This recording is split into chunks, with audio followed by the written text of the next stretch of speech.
News agency Reuters, Bangladesh Sheikh Hasina did not resign before failing. Son says, ভারতে পালিয়ে যাওয়ার আগে শেখ হাসিনা প্রধানমন্ত্রীর পদ থেকে পদত্যাগ করেননি এবং সরকার বিরোধী বিক্ষোভকারীরা শেখ হাসিনার সরকারি বাসভবনের উদ্দেশ্যে রওনা দিলে তিনি তড়িঘড়ি করে ভারতে চলে গিয়েছেন বলে দাবি করেছেন হাসিনা পুত্র জয়।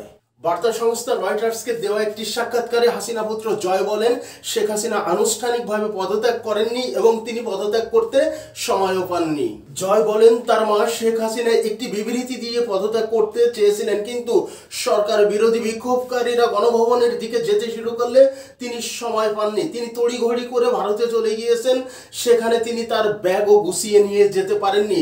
তিনি দাবি করেছেন, যতদূর জানি সংবিধান অনুযায়ী এখনো তার মা শেখ হাসিনা বাংলাদেশের প্রধানমন্ত্রী। তিনি আরো একটি স্পর্শকাতর মন্তব্য করেছেন, সেখানে তিনি বলেছেন, রাষ্ট্রপতি, সামরিক বাহিনীর প্রধান এবং বিরোধী রাজনীতিবিদদের সঙ্গে আলোচনা করে সংসদ ভেঙে দেওয়া হয়েছে, কিন্তু তার মা শেখ হাসিনা এখনো কিন্তু পদত্যাগ করেননি। তাই এই তত্ত্বাবধায়ক সরকার গঠন নিয়ে আদালতেও যাওয়া যায়। এই মুহূর্তে আপনাদের আরেকটি বিষয়, লাইভ বিষয় শেয়ার করে রাখতে চাই আপনাদের সাথে, সেটা হলো হাইকোর্টে বৈষম্য বিরোধী ছাত্র জনতা হাইকোর্ট ঘেরাও করেছে। সেখানে প্রধান বিচারপতির নেতৃত্বে আরো কয়েকজন বিচারপতি মিলে কু করার চিন্তা ভাবনা করছে। সেই কু করার চিন্তা ভাবনাকে রুখে দিতে বৈষম্য বিরোধী ছাত্র জনতা সেখানে ঘেরাও করেছে হাইকোর্ট। হাসিনা পুত্র জয় দাবি করেছেন, সংবিধান অনুযায়ী তার মা শেখ হাসিনা এখনো বাংলাদেশের প্রধানমন্ত্রী। এদিকে একজন সমন্বয়ক, যিনি এখন একজন উপদেষ্টা, তিনি বলেছেন শেখ হাসিনাকে দেশে ফিরিয়ে এনে বিচারের সম্মুখীন করতে হবে, তাহলে তো মেঘ না চাইতেই বৃষ্টি হলো। জয় দাবি করেছেন, সংবিধান অনুযায়ী তার মা বাংলাদেশের এখনো প্রধানমন্ত্রী, তাহলে দিল্লি কি তিনি সফরে গিয়েছেন, বেড়াতে গিয়ে থাকলে তো তিনি দেশে ফিরে আসবেন। আর এটাই তো দেশের মানুষ হয়তো চায় শেখ হাসিনা দেশে ফিরে আসুক। শেখ হাসিনা পুত্র জয় রয়টার্সকে যে বিবৃতি দিয়েছেন, তিনি যে গুছিয়ে বিবৃতি দিয়েছেন, এটিকে তার মাথা থেকে এসেছে কিনা।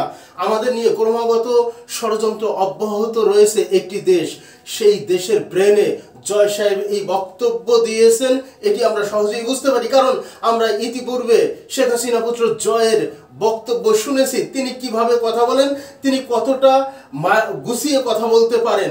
তিনি কিন্তু আমাদের দেশে 5,500 বিজ্ঞানী নামে কিন্তু পরিচিত। সেখান থেকে তিনি যেভাবে রয়টার্সকে বক্তব্য পেশ করেছেন, সেটি যে তার মাথা থেকে আসেনি, এটি সহজেই কিন্তু বোধগম্য। একটি দেশ, আমাদের দেশকে অস্থিতিশীল করে রাখতে, আমাদের দেশে সমস্ত সম্প্রীতি নষ্ট করতে, আমাদেরকে এই দেশকে, এই দেশের মানুষকে আজ্ঞাবহ করে রাখতে, আমাদেরকে গোলাম বানিয়ে রাখতে যে প্রচেষ্টা, যে অব্যাহত প্রচেষ্টা, সেই প্রচেষ্টা এখনো চলমান, সেটি আরো বরঞ্চ ঘনীভূত হয়েছে। ষড়যন্ত্র প্রতিনিয়তই করে যাচ্ছে কিভাবে এই দেশকে ধ্বংস করে দেওয়া যায়, কিভাবে এই দেশকে, এই দেশের মানুষকে গোলামের জাতি হিসাবে রাখা যায়। তাই তো তারা প্রতিনিয়তই মিথ্যা সংবাদ প্রচারণা করে যাচ্ছে। বিভিন্ন কূটকৌশলে তারা এদেশের সম্প্রীতিকে নষ্ট করার চেষ্টা করছে। একটি বিষয় আপনাদের সাথে শেয়ার করি, আল জাজিরা একটি বিশ্লেষণ করেছে। সেখানে তারা বিশ্লেষণ করে একটি রিপোর্ট প্রকাশ করেছে। সেখানে তারা বলেছে, ইসলাম বিদ্বেষ ছড়াতে, ইসলাম ফোবিয়া ছড়াতে, ইসলামকে হেয় করতে, ইসলামে আতঙ্ক ছড়াতে ভারতীয় গণমাধ্যমে বাংলাদেশে সংখ্যালঘু নির্যাতনের খবর প্রকাশ করেছে, সম্পূর্ণ মিথ্যা এবং বানোয়াট। যেখানে আল জাজিরা বিশ্লেষণ করে দেখিয়ে দিয়েছে এক জায়গায় আগুন জ্বলছে, সেই আগুন সংখ্যালঘুদের বাড়িঘর জ্বালাচ্ছে, এমনভাবে তারা সংবাদ প্রকাশ করছে। অতএব আমাদের সর্বদা সজাগ থাকতে হবে, সর্বদা আমাদেরকে খেয়াল রাখতে হবে। আমাদের দেশ গড়ার জন্য আমাদের সকলকে এগিয়ে আসতে হবে। গুজবে কান দেব না। বাহির রাষ্ট্র থেকে যে আমাদের দেশকে অস্থিতিশীল করার চেষ্টা করছে, সেই চেষ্টাকে আমরা সজাগ থেকে অঙ্কুরেই বিনষ্ট করে দিতে চাই। পরিশেষে বলতে চাই, সব কিছুই আমাদের থেকে কেড়ে নিয়ে গেছে, শুধু দিয়ে গেছে আমাদের লজ্জা। কারণ লজ্জা রাজনীতিবিদদের ভিতরে নাই।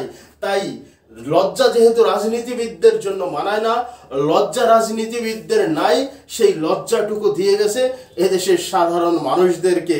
আমাদের লজ্জা করে, আমাদের এগুলো বলতেও ঘৃণা লাগে, কিন্তু লজ্জা ঘৃণা রাজনীতিবিদদের মধ্যে নাই।